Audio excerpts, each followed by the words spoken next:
and welcome back to the channel. In today's video, I just want to get right to it. So as soon as Twaka and I got to Da Nang, we hit the ground rolling looking for places to stay because we knew we were going to be here for quite some time. So we looked all the way from like around 200 US dollars all the way up into 2000s, and there are so many in between. So this is just going to give you guys a little bit of information of what it was like for us. In this video, we're gonna just be sharing our personal experience of what it was like looking for a place here in Da Nang, Vietnam. Stick around to the very end and I will be answering some very important questions that I think will help you if you are new to the house hunt journey here in Da Nang, Vietnam. Let's just get right on into it.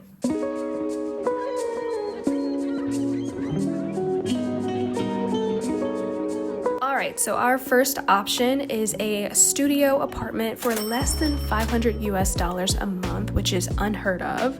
The place was really clean, but immediately upon walking in, I knew that this would be a struggle to get natural light in here. It's very dark, so it just feels like a temporary stay, maybe for like 2 or 3 days. We're looking for something for more of like a 3-month radius. So just checking the place out. It is advertised as fully furnished. Did have storage, it came with a washer and dryer, but we noticed that in this price range, you miss out on a couple of those amenities that you enjoy, like a balcony, natural light, and the close by attractions like coffee shops and different places to eat. This was a little bit further from where we like to be, so those are things that make the prices go down, we noticed.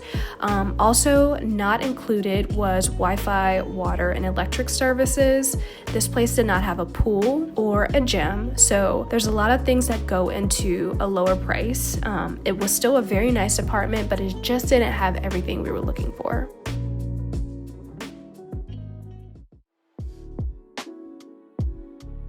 Our second apartment that we're checking out is going to be this beautiful 1-bedroom, 2-bathroom apartment at Sam Tower. Beautifully furnished, but again, it does not have a lot of natural lighting because of the blue tint on the windows, which is designed to keep the harsh sun from coming into the apartment. It's really beautiful, but that was really interesting for us. We wanted natural lighting, and we're just not going to get that in a place with blue tint on the windows. It is still a very nice place, but again, in this price range, you don't really get a balcony. So there's no balcony, but beautifully furnished, brand new. This apartment complex does have a gym and a pool. This was definitely a place that we wanted to keep in mind. Just up a couple of floors is this beautiful, fully furnished 1-bedroom apartment in Sam Tower.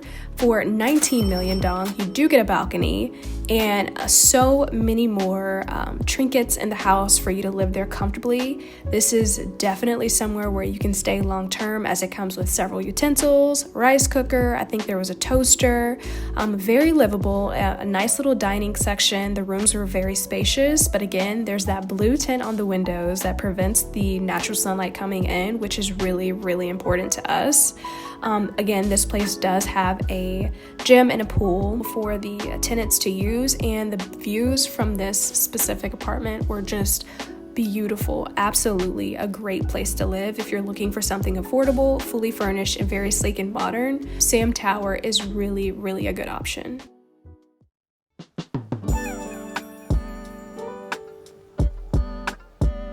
Our last stop was this incredible, fully furnished 5-bedroom, 6-bathroom, 3-floor house for rent in Da Nang. Unbelievable price. This comes in at about 55 million dong, which equates to about a little bit over 2,000 US dollars. So still more than what we were paying for our 2-bedroom apartment in Minneapolis. I was just absolutely blown away at the price. Almost every bedroom in this house had its own personal balcony and tons of natural lighting. It's so nice, very modern, its own bathroom, its own closet space, very spacious if you want a big, if you have a big family or a lot of people coming with you. I was just absolutely blown away at the fact that a house this size was this price. It was unbelievable.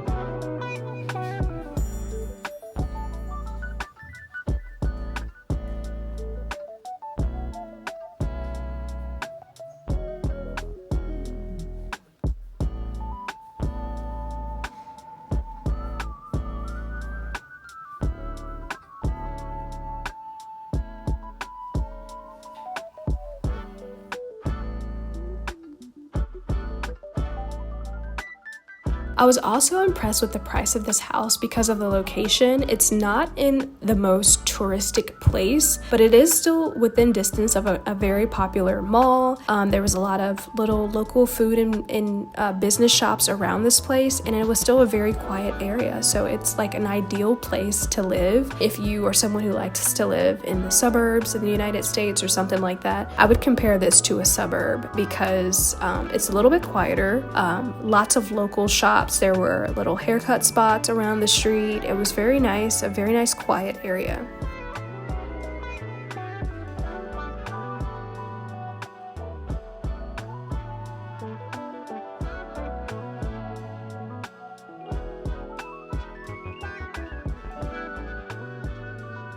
Alright, so hopefully this video gives you a little bit of an idea of what you can get for your specific budget if you're looking for an apartment or a house here in Da Nang, Vietnam. I just want to share a couple of the things that we did to help us be able to tour and see different places throughout the city. Before we even arrived in Da Nang, we had both already joined group chats on Facebook just to give us an idea, show us the weather, different things like that. The specific group chat that I joined to be able to see the different properties available is called Apartment for Rent in Da Nang. Now, it is said just like that. Apartment, no S. Apartment for rent in Da Nang, Vietnam. So throughout the day, honestly, minute by minute, there's just different listings going up constantly. So you can check it out. They're usually really good about putting the price, the location, and several different pictures. One thing that I did notice is that a lot of places are very well lit on Facebook, but when you see them in person, they are very, very dark. One of the main things that Tuaka and I were looking for in an apartment was very good natural lighting for pictures, for videos, and just honestly for a good mood. And so a lot of the pictures would be overexposed, have all the windows open and all the lights on, but when you arrive, it's a very different vibe. So keep that in mind.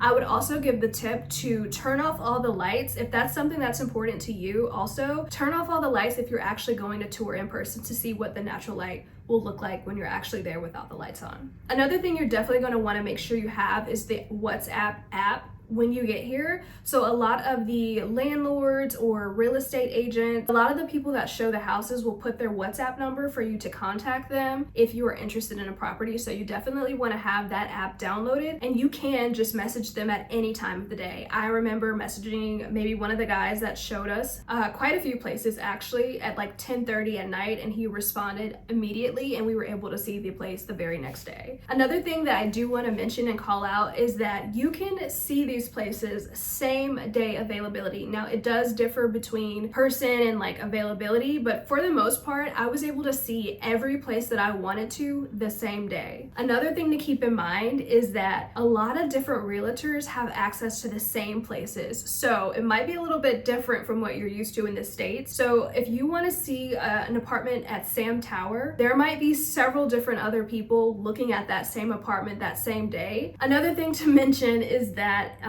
depending on where you are, this was just from our experience, there might be people still living in the place that you're going to be seeing. So some places might be up as available starting this date, and it hasn't come to that date yet, but you really want to see it because they're so good about business here and being on time. They will probably show you a property that has people still living there, and by living there I mean taking a shower and doesn't have a shirt on when you come in. I digress. Another story for another time. Anyway, so just keep that in mind. How you see it is not how you're gonna get it. If there's trash, if there's dirt around the place, it will probably be cleaned before you move in. Personal experience here, this might not be everybody's story, but we just noticed that every time, most of the time, whenever we would reach out to one person for a showing, there would be multiple people there. And by multiple people, I mean your realtor might have a friend or might have the landlord come in and show you. So there were multiple times where we would go in to see a place and we would have a realtor, maybe a translator that's with the realtor, the landlord, the landlord's family, all in there encouraging you to buy, which can be very overwhelming. I get it, but it just, sometimes it can just be a little bit overwhelming and just seem like a rush, or like you have to make the decision that day. Always feel free to be like, thank you for showing me, I really like the place, very nice place, I'll talk it over, I'll think it over, and I'll get back to you. Don't have to make any decisions that day. I will say, when it did come time for us to to sign a contract, we saw a place and they were ready to sign that day and we could move in at the date stated on our contract. So just keep in mind that everything is really ready to go. So don't let that make you feel rushed to make a decision. And another thing, I just want to stress, do not rush to make a decision because there are places popping up by the minute. If there's a place that you really, really like, but you took too long to think about it and it's gone, don't stress. There might be something even better coming up within the next 5 minutes. So there's tons of properties all around the city for great prices in great neighborhoods. So don't feel rushed. Think about it, make a decision, and make sure you have a list of the things that you want because it's probably out there. Like, you can probably find it. It's really exciting and a very fun experience to see the different layouts, how they've furnished the places, because I think pretty much every place we toured was fully furnished and equipped with everything that we needed. So I hope you enjoyed this video. If you have any questions, definitely comment them down in the comment box below. Of course, like the video and subscribe. Like, what else would you be doing? Hit the bell notification so you can be notified every time we post a video. But until the next video, bye!